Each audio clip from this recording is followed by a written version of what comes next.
Team India रे सामिल हेबे 13 वर्षीय खेलाड़ी सामिल हेबा नै संकेत दैछंती coach Dravid. IPL खेलिबे सर्वकनिष्ठ Vaibhav Suryavanshi Rajasthan Royals पाई करिबे ट्रेनिंग। आईपीएल 2025 पाई वैभव राजस्थान टीम रे सामिल होइछंती। तांकु दल 1 कोटी 10 लाख रे निज टीम रे सामिल करिछि। तांकर बेस प्राइस थिला 30 लाख। एबे आईपीएल 2025 मार्च 22 रु आरंभ हेबाकु जाउछि। प्रथम मैच रे चेन्नई सुपर किंग और मुंबई इंडियंस मध्य रे खेला जिवो।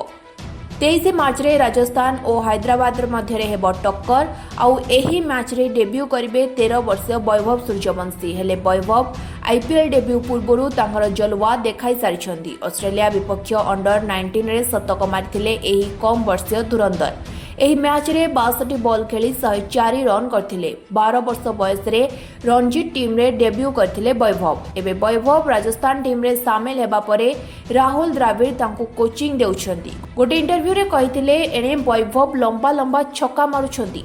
खूब शीघ्र आईपीएल रे भलो प्रदर्शन करिए बोली टीम मैनेजमेंट आशावादी अछंती। हेले आईपीएल रे दुनियार दिग्गज बोलर को किभली सामना करछंती वैभव ताहा देखिबाकू बाकी रहिला।